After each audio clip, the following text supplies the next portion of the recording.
Welcome to this daily live session of Unacademy, and this is evening talks with our Welingkar team. So as you know that every Saturday Sunday we conduct some sessions where we invite guests and we talk about various colleges and their admission process. So in this session we are going to discuss about the admission process of Welingkar, and the team from Welingkar will give us some idea about the selection process and the different courses that they have. So I'm sure all of you are excited to experience this session. Guys, all those who are present, can you quickly show me a thumbs up? Everyone? Right. Okay. Guys, are we audible? Everyone? Yeah, so we have Miss Aditi with us, and we have Mr. Karthik, and they are the current batch students of Welingkar, and they are going to share their experiences, and you can definitely ask them questions about various courses that are offered by Welingkar. Yeah, hi Komal, hi Ritik. Good evening everyone. So guys, why don't you quickly show me a thumbs up in the chat box so that we can get going, and please ask all the questions. Please post all your questions in the comment section, in the chat box rather, so that our guest can answer those questions. So I'm sure all of you are excited for this session. Everyone? Yeah. Komal, Ritik, Robin, hi, good evening. Hi everyone. Yes. Okay, so yeah, Aditi and Karthik, why don't you just one by one introduce yourselves? Can you quickly tell us something about your journey? How did you get into Welingkar, and which course are you pursuing right now, and what's your educational background, so that students will have some idea, and then they'll definitely ask you plenty of questions as we all experience in every session. Yeah, please go ahead, Aditi. Great. Hello everyone. I hope you guys are staying safe and taking all the precautions. Well, I would like to have a very interesting perspective towards my journey. I graduated in the year 2017 as an engineer. Post that, I took some time to prepare for government services, and I even got recommended by 12 SSB Board Bangalore for Indian Navy officer's position in the year 2018. But my overall rank was 8, All India rank 8, and there were only 7 vacancies. So I kind of could not get through there. But then in 2019, I barely had some time in my hand, and there was only one exam left for me, that was MSPT. Through that, I qualified. I got a really good and decent percentile, and then I eventually got into Welingkar. Here I have my specialization as finance, and in finance there are two further streams that I have taken as electives. One is advanced business analytics, and the other is analysis of financial statements. And to just give a bit more about myself, I already received a pre-placement offer from EY so that kind of adds to my overall academia. Thank you so much. Over to you, Karthik. Thank you, Aditi. So I guess I'm audible, right? Yeah. So my name is Karthik, and I am from the e-business course in Welingkar. I'm from the marketing department.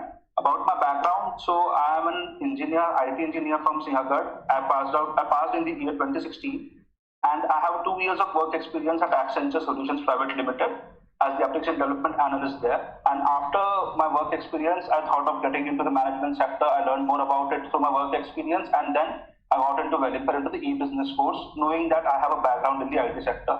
And I got into Welingkar through the CMAT exam. I had secured 97.34 as my percentile there, and I'm here right now in front of you. Right. Okay. So yeah, I'm sure everyone, all those who are watching, so can you please ask your friends also to join, because this is a wonderful opportunity for you to understand about Welingkar College and their courses and the selection process and all. So the students from Welingkar are going to share their experiences, and you can also ask them more questions, right? So we have a kind of, you can say, mixed bag of students. One is a fresher, in a way fresher, and the other has some experience. So definitely you will get different perspective. And guys, as I mentioned, please keep posting your questions in the comment section so that the session can be more interactive. Okay, so just to ask you, I mean, Aditi, so how did you prepare for CAT at your point of time? Can just help students to understand how much time did you spend and all, because as you mentioned that you just caught the last train, right? So Yes. yeah, you must have rushed through that, and there are many students who have just started their CAT preparation. So many of them are worried that how to prepare in this 2 months time. So if you are to prepare, what are your advice? Okay, so just a correction over here. I really could not give CAT as mentioned earlier. So my pedagogy towards giving CET, I would just give a brief about it because I think for every entrance exam possible, it's pretty relative. How we prepare because each and every person has a different acumen. So for me, it was barely 2 to 3 weeks of preparation because I had just received my results and all. What I would highlight on the aspect is that analysis of what you and how you perform during your mock matters the most. Okay. And if you are able to understand your strengths and weaknesses through that, eventually you can handle any entrance exam. But I think the CAT aspect, Karthik can give maybe a better perspective that how did he go about it. Over to you, Karthik. About the CAT exam right now. So in CAT, the most important part is analyzing the question in front of you. That is the most important thing that I feel about the CAT exam. Because you see, every competitive exam that you participate in has 3 sections. It has verbal section, there's the logical section, and the quantitative section. So the difference comes when the student is not able to pursue what the question is asking. And that is what matters when applying for the exam. You should be able to understand and logically analyze the question, what exactly is given to you, what exactly is needed, and how exactly I can follow the steps to proceed to find the answer. So Karthik, when you were preparing, how many hours a day you used to practice? I mean, just 2 months or 3 months before the exam. For example, you focused a little more on CMAT, right? So say in the month of November and December, how many hours did you spend for CMAT? By the month of November or December, I was more or less actually done with my entire CMAT preparation. I was only going through all the mocks every day. So it used to be 1 mock and 3 days of analysis of the topics that I haven't done well. Okay. Because every day it used to be the same thing. So every week I used to give two mocks and 3 days of analysis into the chapters that I have done, and then understanding more on those concepts. Okay, fine. So that's a bit of exams. Now the main thing is Welingkar, if you look at it, has a list of programs, right? Like they have the flagship program, PGDM program at Mumbai campus. Then they have e-business, they have business design and innovation, healthcare management, retail management, and the list goes on, right? So can you just tell us a bit about this particular program, like apart from what we have, marketing, finance, and HR? Then maybe Aditi, you can help us understand how what is the pedagogy for finance program. But Karthik, if you can just tell us about e-business that you are pursuing, what is e-business and how it can be helpful to the students in the current time. And yes, students, just a moment. Students, you can also ask them. So I have already shared with you the link for Welingkar. So you can check their programs and you can also ask queries if you have, right? Yeah, Karthik, go ahead.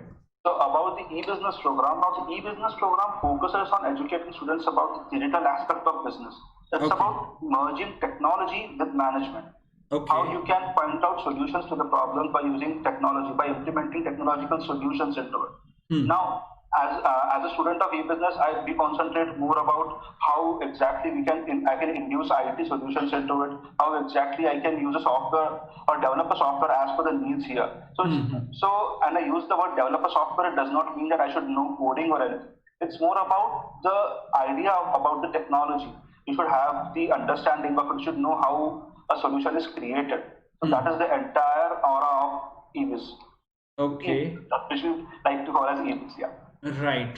And can you also tell us if you know something about business design? So there is business design and innovation. So what is that course? Of course, it's different from e-business, but then what is the crux of that particular course? Who should pursue this course?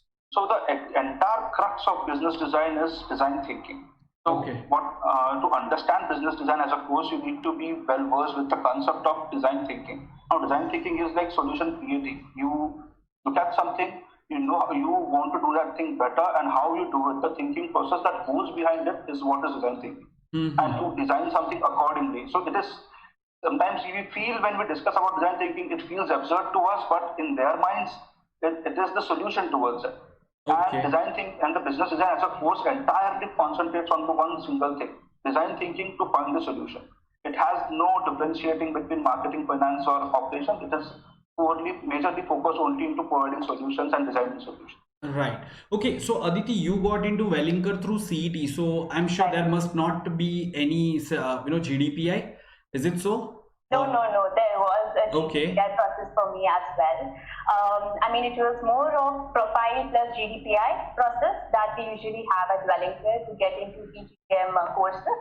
And for the same, I think we had to prepare according to that. Most of my interviews revolved more about my profile, what I had done in my past, some emotional acumen too, that how would I like to strengthen upon my skills, and who is my motivation when I'm going ahead, facing failures, and how would you go up and still face the world, and certain other questions based on that. And I think it's pretty much the same for most of us, that where we take our interviews during the interview process, because we are thorough with our CVs. We know what we are writing during the essays, right?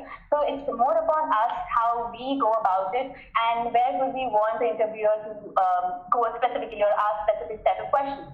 So it was more revolving around that, honestly. Okay, and how about you, Kartikeya? How will you describe your selection process?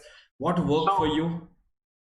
So when I had appeared for the Welingkar interview, so I was in the profile-based shortlisting students, and then there we had the interviews first. So we had the GDs first for obvious reasons. Yeah. So we had the group discussion first, wherein we met our students with from various domains, because and we have got 8 courses in Welingkar, and we have many different types of students to come into it. We have students ranging from IT to healthcare, everything.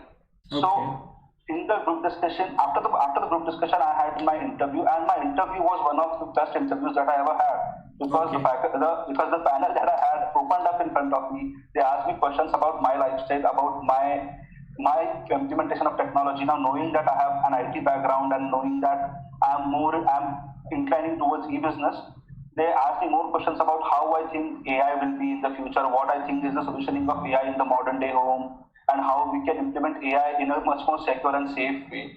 Do I trust Alexa or not, or do I trust Google now or not? So there were all of these questions, and it was very interesting, because everything was not just based on concepts or based on your profile. It was more about how my understanding is about that industry, and that was really interesting. Okay. Also, adding to Karthik, there was one aspect during the interview that they focused upon, that I was acquainted with an NGO called as HOE. So currently I am the Chief Operating Officer there, so pretty much managing both the ends. Then how would I go about it? Why did I choose social sector? What is the factor that keeps me motivated to, without earning any profits, yet going on and serving the people? So questions revolved around more that aspect too. Okay. So yeah, related. Yeah. Right. So you mean to say the questions are being asked based on what talking points you are giving to them, right? So in your introduction itself, you need to weave those points, right, which you want, where you want them to ask the questions, correct? In a way that is what works for you. That is the entire thing about interviews, because you drive the student drives the interviews. People think, usually applicants think that the panel is going to ask the question and I have to answer them, but it's the other way around. Right. The applicant actually drives the interview. If you introduce the topics that you are very well versed with, if you bring out the things that are the best in you, obviously the interview will proceed toward that way, and that is how I proceed my interviews whenever I apply for them. Also, just one more point. There was one of my friends who was going through the interview process too. So, towards his end, he was asked about certain concepts related to BEE subject, which was related to engineering. Okay. So again, we'll have to be somewhere very well versed with what we are talking about and the concept that we want to present. If you really don't know some stuff, it's better to be honest. It's never good. It's really not good to bluff around, because they are the experienced people over there. So they will eventually catch you on certain points. So I think that matters, to be true to yourself. Right. So that's correct. Okay, so Aditi and Kartikeya, can you tell me, not only for Welingkar, from Welingkar perspective, but even for the other top-notch colleges that you might have applied to, how important are your academics? Because many students keep asking me this thing, over here at Unacademy. Unacademy, by the way, is the India's largest online learning platform, where we prepare students at a free of cost, and we also have some structured plus courses, right? So whenever we prepare students, they ask us, sir, our academics are not good. Somehow we have committed those mistakes in the past, but then how can we overcome that? So what is your answer to that? How important is academics, and how can you overcome that, especially if you have weak academics? Okay. To go? Okay, sure, no problem. So, academically, on my personal end, I never faced any glitch or anything like Yeah, that. you But had a smooth I ride, would I can say that understand. I would definitely add to it that it does matter to some extent. But then, when you are just past, it is just in your past, right? What Hmm. is right now, whatever you can leverage upon that matters maybe. Because see, if you look at my profile, I do have a 2-year gap that I need to explain to people. I graduated in 2017 and 2019. I went forward with my MBA application. So Hmm. again, there is a glitch in my profile as well. But then what do you do for that? If you have taken this gap, what extra have you done to ensure that you stand apart, or at least you have utilized your time appropriately or properly? If you have explanation for each and every point on your resume or even related to academics, then I think it should work it out in your favor. Apart from that, I feel that in the industry as well, people look for what's there, an extra point to talk about in your resume or about yourself. Academics will definitely be with you for long, but then I feel that what extra do you do apart from academics that matters a lot. Yeah. Okay. Adding on to what Aditi said, so I do have a very versatile, roller coaster journey in my academics. It Correct. has been there have been high points and low points as well. And after my so there are some points in my engineering, third year as well, where I've got pretty low marks as compared to what I've got in my other year. Hmm. And so so the justification that I have for those was the activities that I was involved into. Yes. And that was not Okay. actually the justification, that was the reason because why I had got done this. Right. So you had a reason to give them why Exactly. you couldn't perform well in your academics because you Exactly. were involved in some other activities, right? Exactly. So it shows that you, and obviously that was a young age where I couldn't, manage a lot of things together. I was managing activities, I was managing college fests and college fests, I was managing my departmental fests, and apart from that, I was into academics as well. So Okay. managing those three things is something pretty different. But the best part was coming out of it because you have to show how you bounced back from those Yes. from those fall downs, and that is Okay. what you have to ensure in your resume. So Karthik, just one thing. I mean, I have got different answers and different feedbacks from students who have appeared for interview, especially those who had ups and downs in their academics. Some students say, sir, it's always better that to be honest, and accept that it was my mistake that I didn't focus sufficient on studies. Some students tried to justify that why it went down and all. So different student had different experience, right? Do you think it's always good to honestly tell them okay, I didn't focus sufficiently in, say, suppose I had poor ACADS in 12, so is it better to accept this way, okay, sir, no, I didn't perform well in that, but I learned from my mistake and I maintain good score, something like that? Or it's always Personally, better to go ahead with some story or reason for that? so justifying your mistake is not the answer to anything. Okay.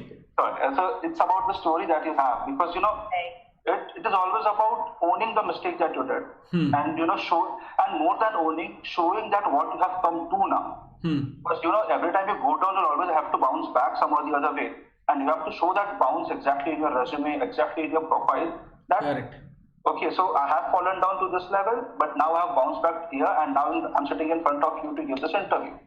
Okay. So you can see my response towards it, how I have matured myself, how I have, led myself into the growing field. That is how I put forward myself whenever I put forth in the resume. Sure. So Aditi, being honestly is important, I think. right. Aditi, so can you tell us about your now, how is the environment over there in Welingkar College? Because many students do not know much about, what is the pedagogy, what is the methodology, what are the USP of this college? They have heard of that. It's in the heart of the city, Mumbai, right? So what can a student expect and what kind of a day do you have? And what additional things that one can expect at Welingkar compared to other colleges? If you can just tell us about that. Okay, so I would start with speaking about how my day is pre-COVID era. Okay, so it again depends from subject to subject and trimester to trimester. It varies. There were days when my sessions used to start at 8:30 a.m. in the morning and used to end around 6 p.m. or 6:30 p.m. So it's very varied. And it depends on the particular professor, the visiting faculties that you have, and other faculties too. There are many things that we would definitely want to talk about in Welingkar, that you have all those committees that we participate in. So it's kind of, we work in a bonhomie with the college values and with the college with faculties, and the kind of pedagogy that these two faculties use is really, really amazing. I mean, if an engineering background student can understand the nuances of finance, so I think it kind of makes a huge difference, because finance is treated as a subject which is really very numbers heavy or a concept heavy subject. But then if my professors have kind of helped me to bridge the gap, then I think it explains a lot that how the pedagogy is designed for each and every course or subject in particular. We do have some extra courses or extra learning points. One of it is the GCL course that we had. I think Karthik would also agree to it. That is Global Citizen Leader program that we have at B School, wherein we are grouped in various, irrespective of specialization, we're grouped in certain teams, wherein we are given a problem statement to think about, and within 2 to 3 months period, we have to come up with a strategy or a solution and kind of give a really appropriate solution to that.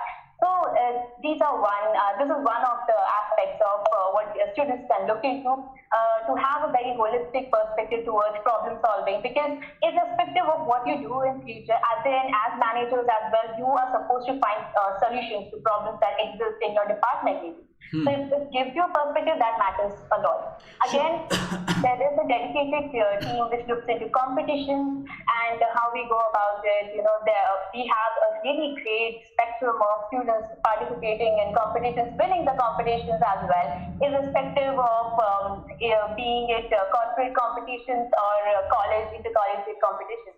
So these are few points that we can definitely talk about. Yeah, just a moment. Just a moment. Yes. Aditi, there is one question from Robin. He's asking, how did you choose your specialization and how difficult was it to make that choice, considering you had so many options?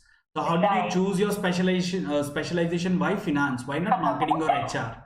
Okay, so being an engineer, somewhere you are close to numbers, right? You like the number crunching aspect of it.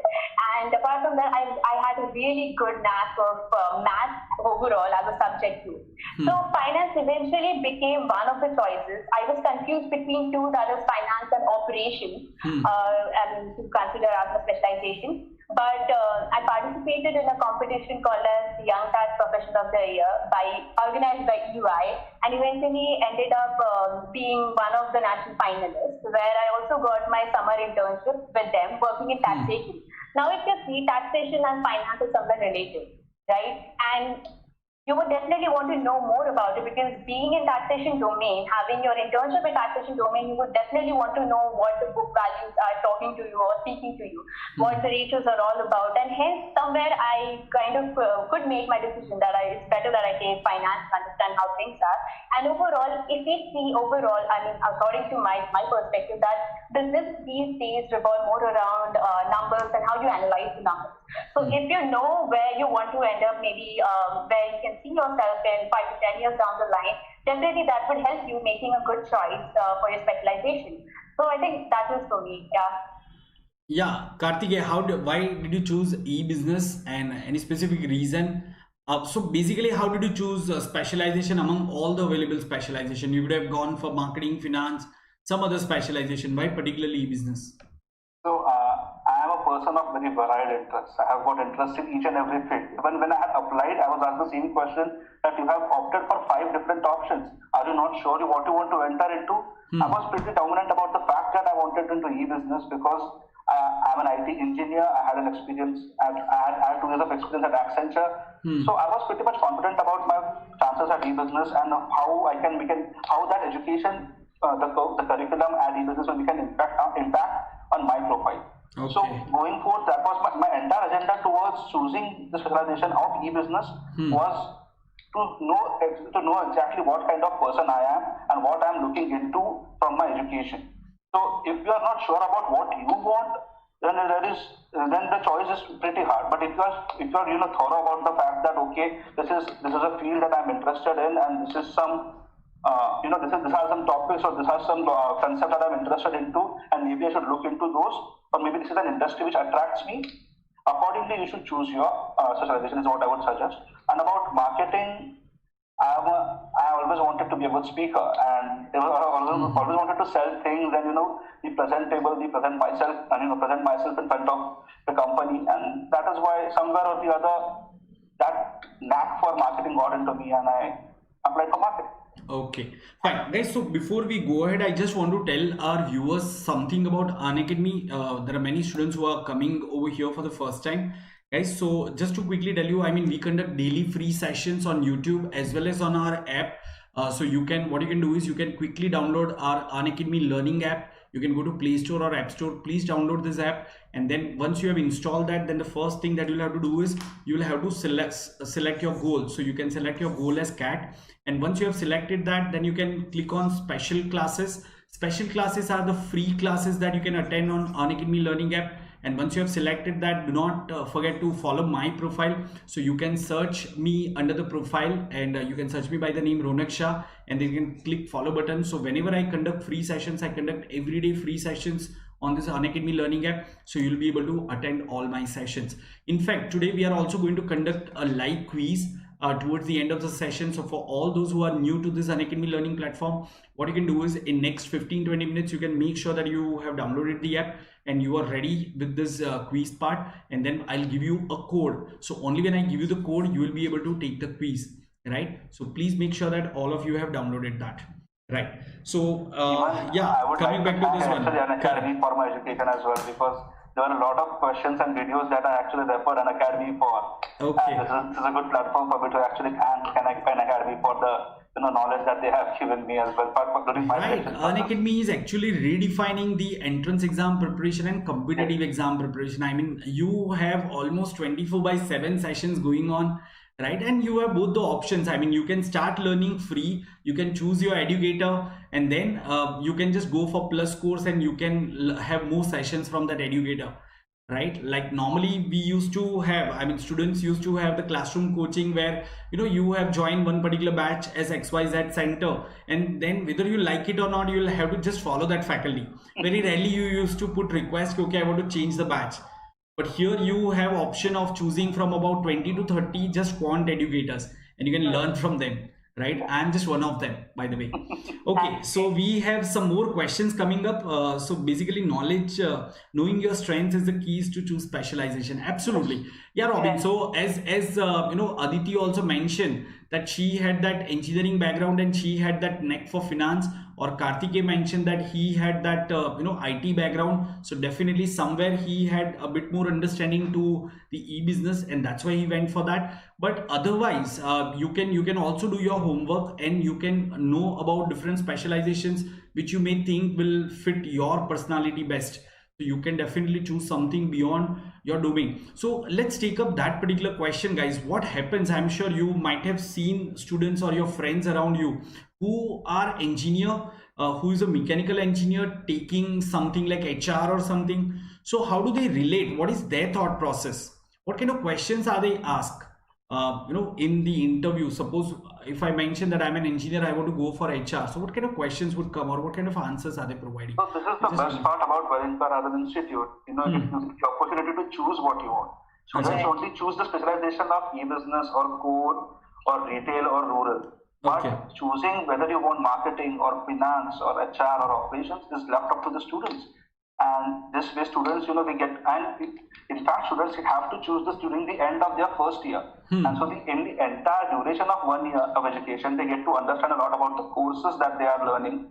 So they get to understand about finance, marketing, basics of operations and everything. And by the end of the first year, they have to choose. And by that time, even the engineers or even the students who don't have a background about business administration get to know about the basics of it and and this makes it easy for them to make a decision, because now okay, HR has this particular subjects, it is related to this particular streams of the industry. So do my values or do my goals align with this or not? And accordingly, the students make a decision for it. Aditi, would like to add something?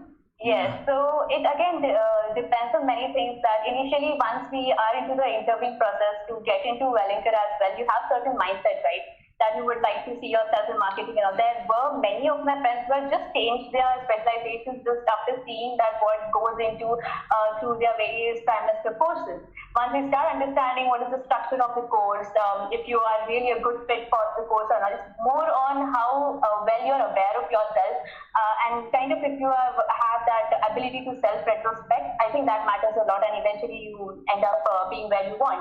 Also to this, just to add to this, we have a process called as ACDC process, right, Karthik? Yeah. So for ACDC process, it's called as Assessment and Development Center, wherein initially we have to go through certain aptitude tests, to certain GED processes and all, where our professors, internal and external mentors, can to understand what our profile or what our personality is all about. And if we are choosing that particular specialization, there would definitely be a kind of online test or something like that conducted to ensure that you really are a great fit for the particular profile. So I think that matters too. It kind of gives you kind of a leveraging point wherein if you're making the right choice or not, you can definitely decide upon that aspect. So just before entering into your second year of MBA, you have that kind of idea that yes, this is meant for you and eventually you would succeed in that particular specialization. Okay, right, guys, so one question is coming up over here. What is the typical batch size in Welingkar? Can you just tell us about the batch size? What is the intake of Welingkar and what is the batch strength of a particular division? I'm sure the students are divided in different division, right? Right. So what is the intake of Welingkar right now? I think for specialized program, e-business and business design and retail and all, it's 60 seats, right? 60, yes. And for the main program, PGDM, what is it? 180. 180. 180.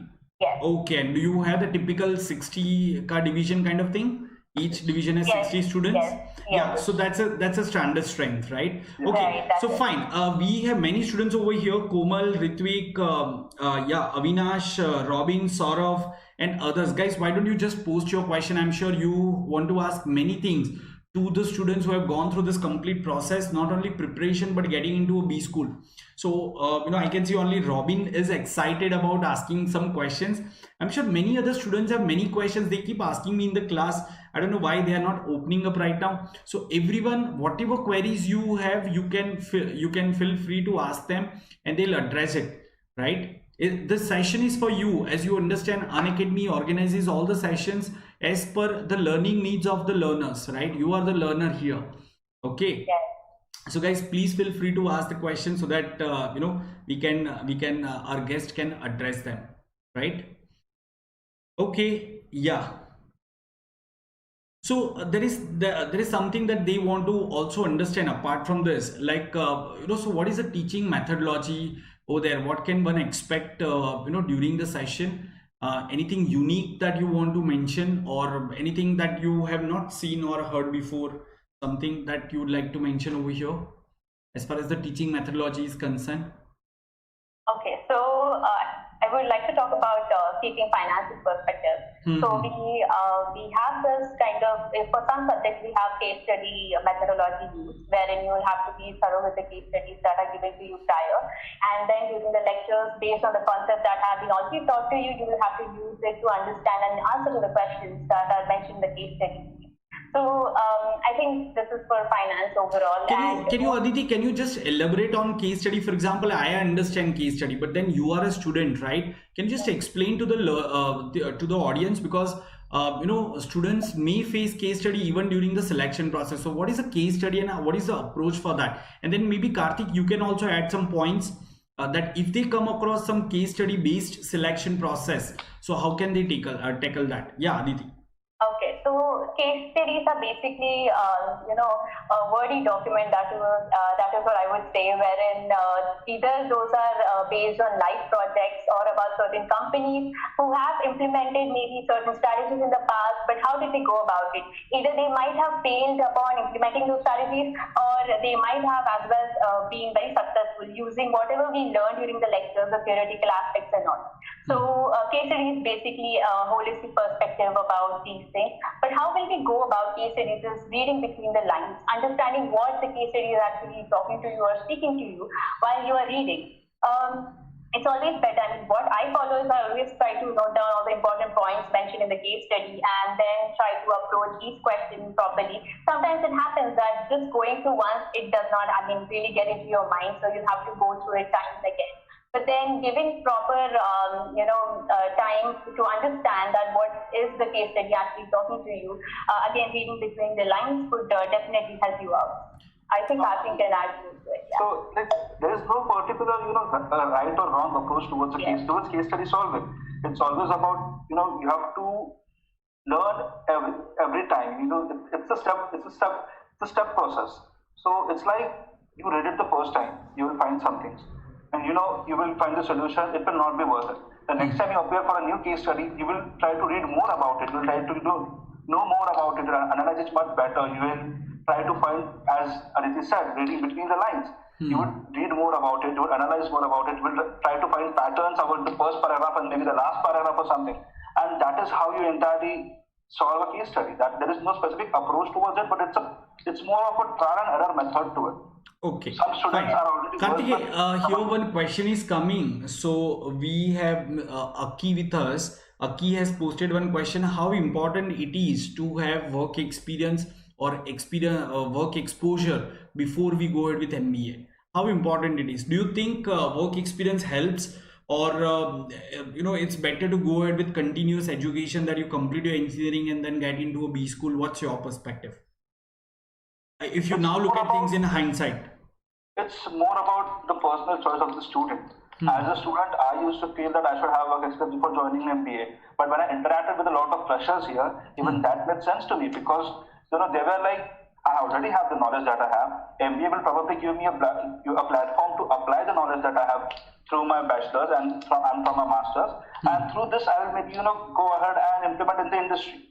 Yeah, but do you see yourself getting certain advantages or an upper edge when you are sitting in the class among the freshers, because somewhere you are like a corporate citizen, you have that got corporate exposure? So has it helped somewhere? Yeah, if yes, then you can mention certain points. Perspective, I would say it's more about the perspective. I would say maybe I feel that I got some education. I got some education through my learning exposure as well, from my working exposure as well, and maybe that has helped me look at some things a different way. But adding to that, now and my entire view towards an industry or towards any statement would be from the work experience that I have. But for that, instead of that, a fresher has an exposure towards multiple industries. The particular individual isn't coming with a particular mindset. I come from a mindset of the IT industry. Whenever I look at a problem statement, the primary mindset I have to approach it is the IT industry mindset. But maybe a fresher usually has a different mindset towards it. Aditi can add something to it. Yes, I mean, as a fresher, I would definitely add to this, because we are a mixed batch, right? We have experienced people with us and some of us are freshers. So whenever there are certain questions asked by a professor, related to certain situations, something like that, people having the work ex have a better analogy towards things. Whenever there were certain questions during HR, sessions that we had, work ex people were kind of prompt while answering and understanding that this might be the perspective, and why would they say that is because they have gone through it. So their experience definitely helps us leverage certain points, because we as freshers are of course very open to the industry, open to the subjects over there. So we obviously do not have the prior experience needed. Theoretically, everyone is good with, right? But then the practical exposure, work ex people definitely can talk about it more, and they therefore help us even when we have certain presentations during our classroom presentations, etc. People with work ex do add some extra good points, because they have gone through the environment and situation. So of course they would give a better perspective towards it, unlike us. Okay, so just one more thing. So yes, I have seen that in some of the colleges, when the companies come for the placements, when you are in third semester, the companies start coming for the placements. Right. So during the placements, I mean, I have seen and I have heard also that companies offer higher package to the people with work ex. Is that the same case even at the Welingkar? Have you seen this thing happening with your seniors? That an XYZ company completely. No, so it's not like that. It's more about what the student knows. Every time the company comes for placement, it's more about the student. It's not about how they're differentiating students. Okay. There are a few companies maybe which do this, but in the hindsight, when you look at on the broader perspective, it's nothing like that. More or less, so you mean to say that a company, say for example, a bank came for the placements. So whether suppose that bank is offering 8 lakhs package to a fresher, so even if a person has experience and both have the same caliber, right? So because of this experience, the person will not get any extra rights to negotiate or something. No. And Nothing mostly like that. Mostly Okay, fine. at this point. Right, so guys, we had that many questions we had. I mean, nothing is coming forward from the students right now. Probably they are more in IPL mode, but yeah, most of the points that we wanted to cover as part of the session, because we wanted to tell our students about various programs. So of course you shared the insights to the courses that you have. Adding upon that, actually, I would like to add. So we discussed about e-business and business design, and GDM core was talked about by Aditi. Apart from that, we have got retail management, we have got rural management, we have got research and business analytics, we have got media and entertainment, and we have got healthcare management as well. Okay. Healthcare is the need of the hour. Right. The industry is transforming. We are shifting from the regular TV subs to Netflix now. And I mean, live TV or even looking at daily soaps is something old now. People have shifted towards series. They are more into Amazon Prime Video, and they're more into Netflix. They're more online platform. Yeah, exactly. So the industry is transforming, and apart from that, research and business analytics, it's a data-driven world now. The entire world is data-driven. One who can play with data, and I guess everyone has watched The Social Dilemma. I mean, it is the hit of the hour right now. So playing with data, how exactly we can manipulate, not manipulate, I would say, but play with data to generate outcomes, to generate information, and take reasonable actions with it. So you learn about that. You learn about designing things in business design. So everywhere, it encompasses all varieties, all mindsets of students, and being together in the same campus helps you learn as well. Now, there are a lot of times when I have to get a solution, I will maybe ask some business design, one of my friends in the business design, to help me out with them, and maybe he will make it much more feasible for me, or maybe much more compact for me. And there is constant learning amongst everyone, even at the hostel, even at the college. We group across batches in competition so that we get broader perspectives, we get broader knowledge and a broader idea about the entire problem. Right. And so since Karthikeya, so since you mentioned about the need of the hour is data crunching, business analytics, right? So Aditi, maybe you can tell, because Karthikeya is already in a business. But what about you? So do you have that business analytics as a subject as part of all the specialization, or only those who pursue business analytics study get into detail? How is the curriculum? No. So I have the specialization of finance, but then I have this opportunity to choose an elective as well. So in elective, we have one of the subjects as advanced business analytics, where we have been taught softwares like W, and maybe in future we will be venturing into R, etc.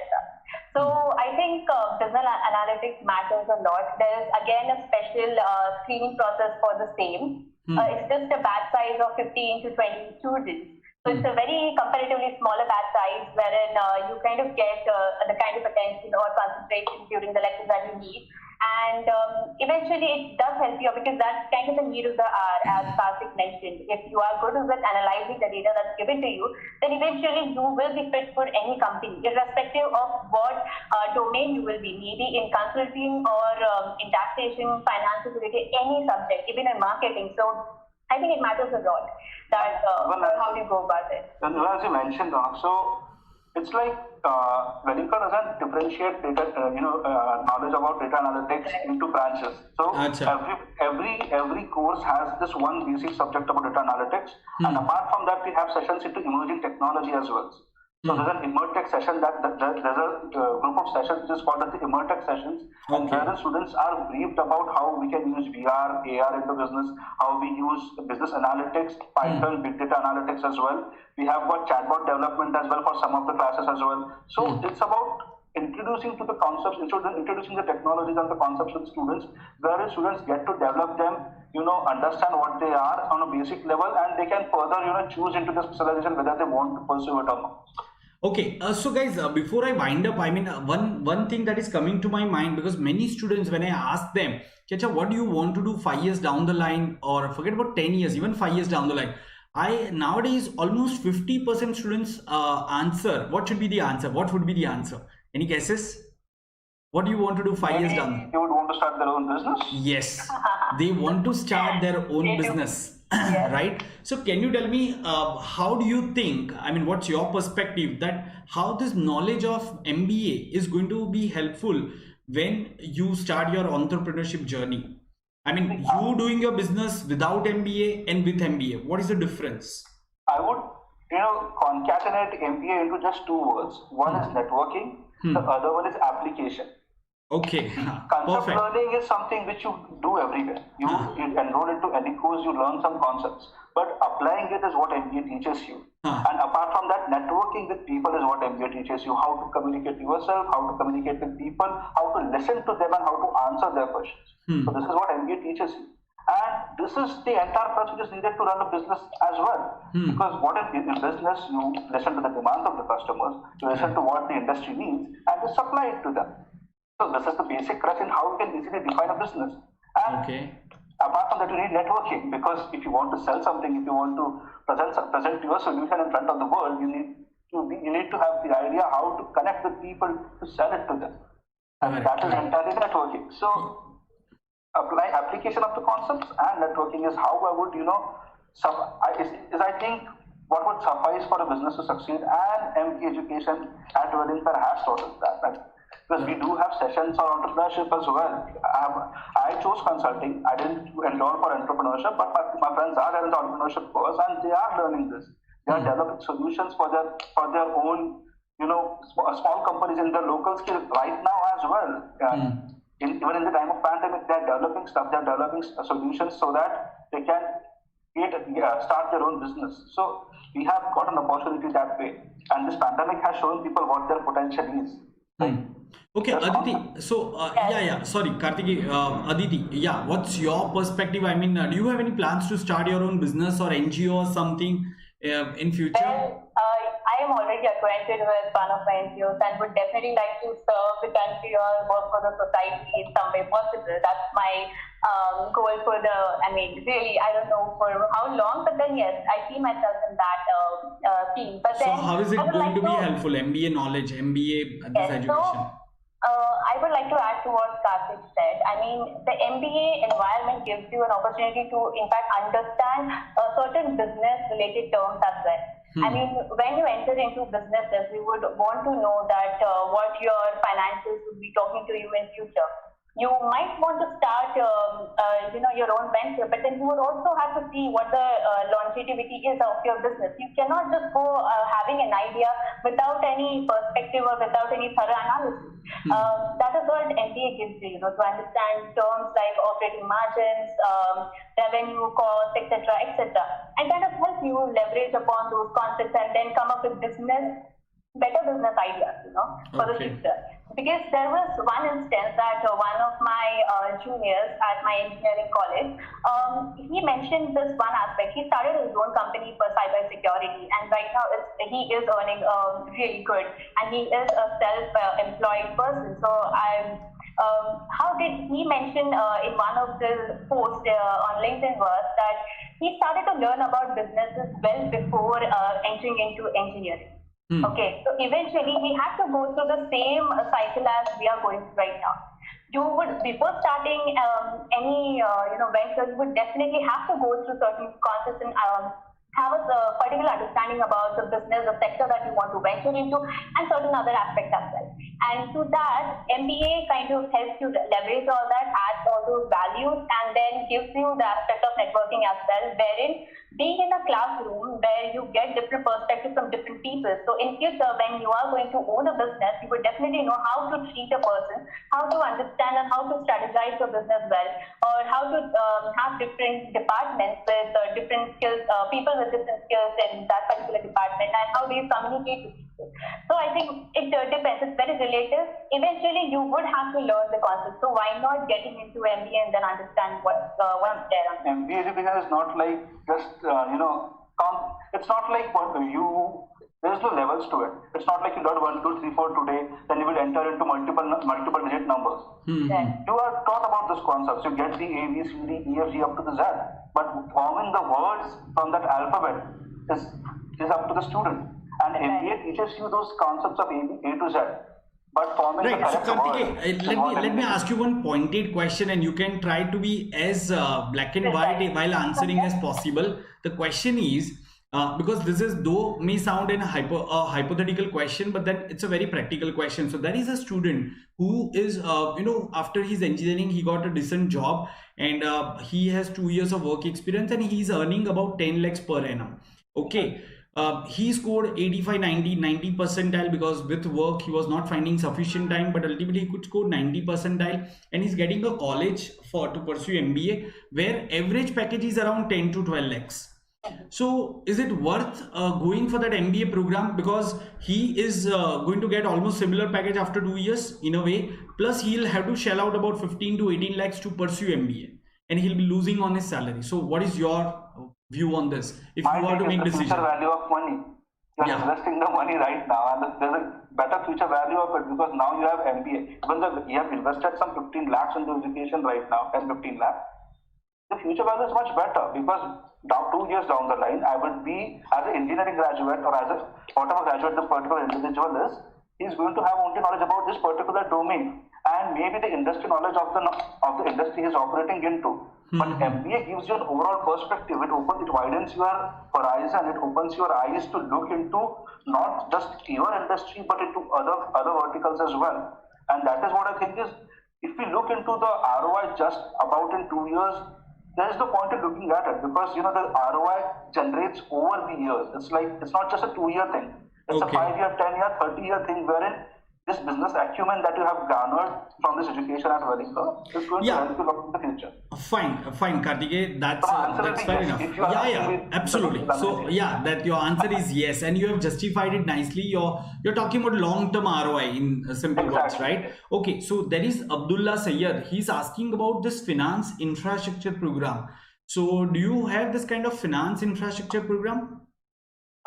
No, sir. So how is the finance- finance? See, his comment is, how is the finance infrastructure at V School Mumbai, and how are the finance related placement scenario at this particular college? So finance infrastructure is a different program, or he's It's just about talking? the finance as a specialization. I guess Aditi Yes. will be able to answer it better. Yes. So Yeah. overall, as I mentioned that, as I already mentioned that if I, as an engineer, I'm understanding what finance is all about, and I'm able to take certain decisions related to my future, having a kind of work in the finance domain in future, then I think that explains a lot that what kind of pedagogy goes into while ensuring that a student is having a very holistic perspective towards finance. The other question that Placements. we What are the asked about placements scenario? So placement aspects were, really good last time. As far as my seniors are concerned, most of them were placed. Of course, this year it might be very erratic due to the given situation. But yeah, currently there have been many people in my class and in overall college as well who have already received pre-placement offers from the. What's the standard package that is being offered to finance students? I mean, at Welingkar, if you just want to average out your... I guess about 9 to 10 LPA, yeah. Yes, 9 to 10. 9 to 10 Average is 9 to 10, so we would, I think, stick to that. Yeah, of course, some students would be getting definitely depending upon their Yes. performance, but 9 to 10, that itself is a good package. I mean, looking at this one, right? Right. Okay, yeah. Okay, so I think Zahir also wanted to ask this thing. They want to understand the numbers. They are more interested in numbers. Right. If I take finance, if I invest 15 lakhs or 17 lakhs at Welingkar, what is your fees, by the way? What is the total fees? 11. For us, it was 11. This year, it might increase or decrease. That depends. Depends on again. the management. So 11 lakhs for 2 for years. Yeah, Yeah, 11 Karthik? for 2 years. 11 for 2 years. Yes. And plus living expense. So what are the living expense if you are just to take an average student about? If you are to... 10,000 per month, I would say, if you are going to hostel. So the hostel charge is around, so excluding the hostel charge, whatever wherever you live, because it depends on the student, right? They will take the hostel or they will take the flat. But 10 to 15,000 is something the students shell out usually out of their pocket. Right, And it depends right. on the student as well. So I'm a spender, I spend out 15 to 20,000. No, I'm not talking about that. Yeah. I'm talking about the needed expenses, not the I think luxury it's 10 to expenses. 12,000, yeah. I would say 10 Right. to 12,000 is more than That's enough for decent. students, I would So say. you mean to say that a student can expect to complete well under 15 lakhs at Yes. Welingkar, right? That is what we Yes. can we can conclude where the other college like Goa Institute Management or TAPMI and other colleges, I mean, they are charging very exorbitantly because their fees itself is more than 15 lakhs, right? Plus some other expense. So if you are investing about 15 lakhs including your living expenses, so 15 lakhs you are investing and you are getting 10 lakhs return. Okay, even if you are going for education loan, I believe you can pay back that in about 3 to 4 years time. You can easily. Yeah, so it's then it makes sense, guys. So as you understand, the fees are among the lowest you can say at Welingkar, and that's one of the main thing, right? That probably you can look forward to that, especially if you have. These people should look into the variety of students that they get introduced to at Welingkar, because it's more about the offering that Welingkar has to offer to the students. It's more about see, as ACDC as a process which Aditi had said, it is unique to Welingkar. No other college actually does it as far as so Karthike and Aditi, can you just tell me, so for example, if I am an aspirant and I want to get into the core program of Welingkar, what is the minimum CAT percentile or CMAT percentile or other exam, whatever they are taking? Can you just give me the bottom line? If I'm an engineer, GEM, general engineer male, and I don't have any experience, what is the minimum percentile that I need to score if I want to expect a call from, or if I want to get a call from Welingkar? Aditi, what's your take? Okay, so CAT and CMAT. Having a perspective from my other friends as well, exactly. As well, it's pretty varied. I mean, some of them have a CAT score of 89 percentile and others have about that as well. Some have really good CMAT scores, 95 plus, when Karthik has, so he would speak more on that. Now, the thing is that how these are weighted, right?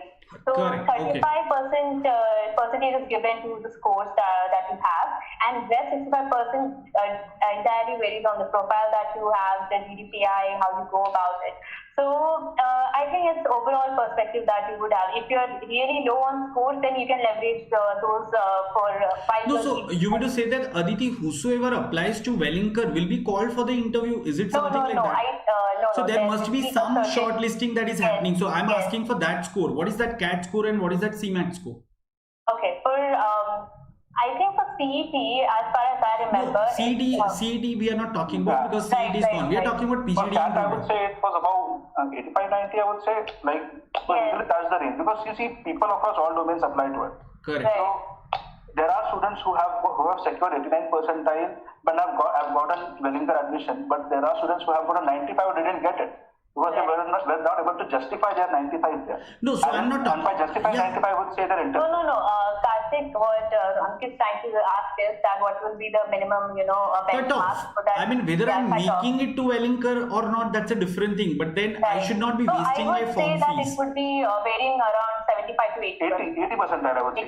80 percentile is a safe score to get the call. Something above 80 percentile in CAT and something above 90 percentile in CMAT. 80, yeah, because 75, no, 80 is the score I would suggest. 80, okay. 80 is the safest possible score.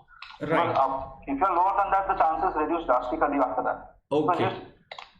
It's 80 percentile, right? It's not that easy to get as well for a lot of students. Correct. Okay, so guys, we have plenty of viewers right now. So is there any question that you want to ask my viewers? If you have, before we wind up, so we the panel members have the guests have spent their Saturday evening time, which they could have utilized for anything, of course. So please make maximum out of this opportunity and ask them as many questions as you want before they change their mind, guys. Okay. So guys, because Welingkar would really be a good option, right?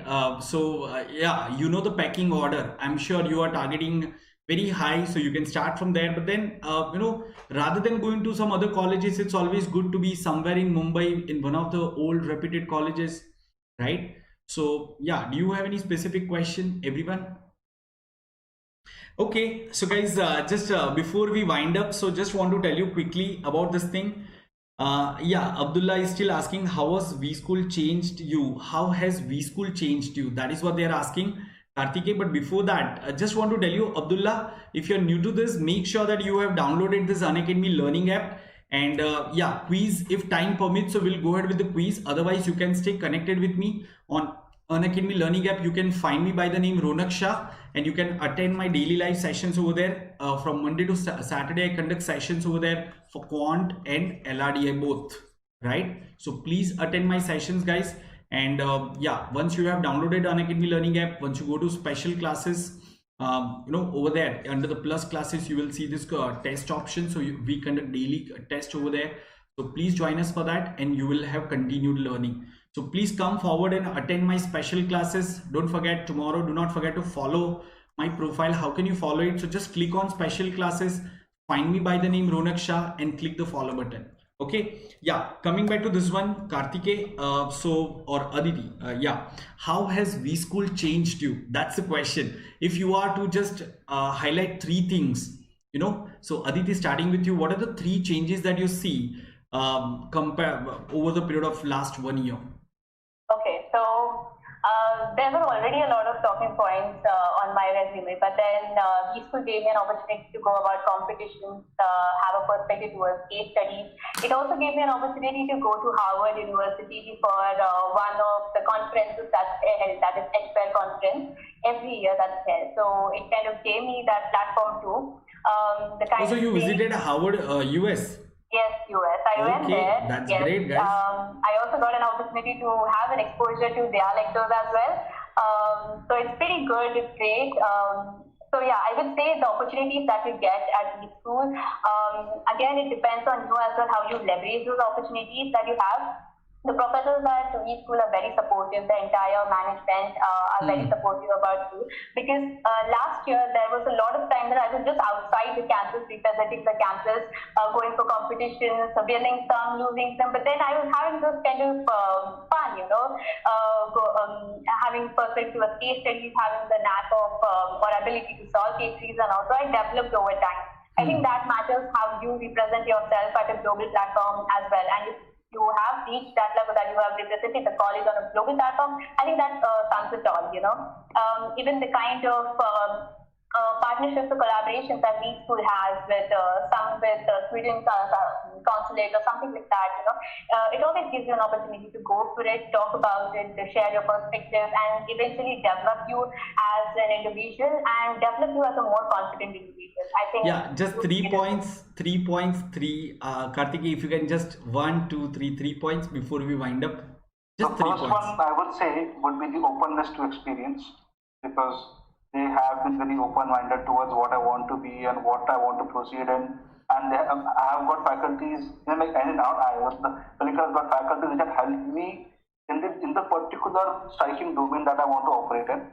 Secondly, I would say the support system, and this support system not only includes the faculty members, but also the students. No, you are talking about again the USPs of Welingkar. Our question is how the changes in you, so 3 points, 3 changes that you see. Just 3 changes, if words, if you can use. Okay, so the first one would be, the openness to experience is not only about Welingkar but to me as well, because it has made me, go out and explore those experiences. The second one would be to take up challenges, because I wasn't a person who used to take risks. I was a very calculated person as an individual. So you started taking risk. I started taking risks as well. Okay. The third one would be an approach to solving problems, which is the Welingkar approach that I call, that I learned at Welingkar, which is the AAA system that they call it. The application, assimilation, and the assimilation, acquisition, and application. So these are the 2 things. These are the 3 things actually I would say which have been the USP for me at Welingkar, and which I have gained from Welingkar into my normal lifestyle. Right. Okay. So Nirav has one question. Nirav Talreja, how is the crowd or fellow students at V-School? Of course, Nirav, it would be good. Who's going to say this thing that we don't have really good students? I mean, everyone, even if you are at a C grade college, you will mention that thing. But yes, if I just want to generalize, Nirav, you can just remember this thing.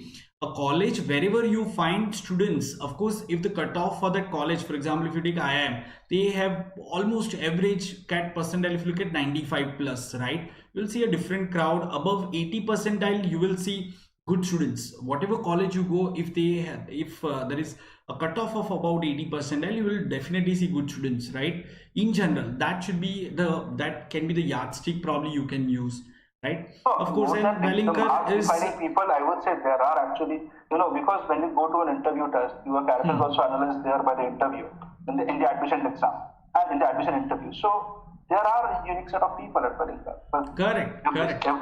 It's not like there is only a single set of people or similar people everywhere. You will find some of the other things different between each and every individual there. Yeah, that's true.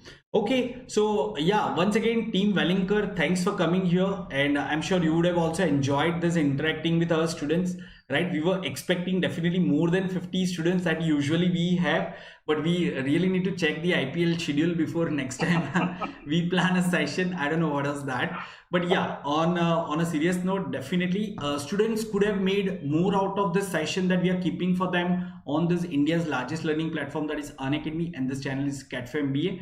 Right, so we will try to schedule few more sessions. I mean, probably they are in CAT mode right now. Once CAT exam is over, once the other things are clear, I'm sure they'll start thinking about what specialization, which college over other college and all, right? So probably we can keep one more interaction at that point of time if you guys can find out some more time, guys. Yeah, and once again, I thank all of Welingkar staff for supporting us and helping us to have this event today. Particularly Aditi and Kartike, thanks for coming and thanks for sparing your time. And just one last aspect from my end. So all the participants that are watching this right now worried about your future. So I would just want to tell you one thing, that irrespective of where you complete your education from, it matters at the longer run that how you work in a particular organization, what kind of values you inculcate, and how can you give back to the organization. So always be optimistic about your approaches. Do not just burden yourself with whatever is going on around. Be yourself and try to keep yourself as the benchmark only, so that you kind of have a different perspective about yourself. Yeah, I think at this point of time, so they at least need a pep talk to motivate them for CAT exam, because many of them have just started and they are just wondering how to finish this quant, LRDA and verbal, right? And those who have finished, they are wondering how can I get even more marks in this particular section, right? Yeah. So yeah, but then once again, we will definitely keep more interaction at right time, and you can throw some more light about the decision making process, because they are going to make a very crucial decision about choosing a specialization, choosing a college and all. And the current batch students like yours can definitely help them, right? Okay, everyone, I hope you all would have enjoyed this session. Just before we wind up, so want to tell you one thing, that we conduct daily live sessions over here on Unacademy, this YouTube channel, as well as on an Unacademy learning app. So make sure you have downloaded this app and do attend my sessions. Do not forget to follow my profile and keep learning with us. That's it from my end. As far as this session goes, we'll once again come up with some more such interesting evening talks. Please be there and keep liking us. Please do not forget to share this video. Thank you so much. Thank you everyone. Thank you.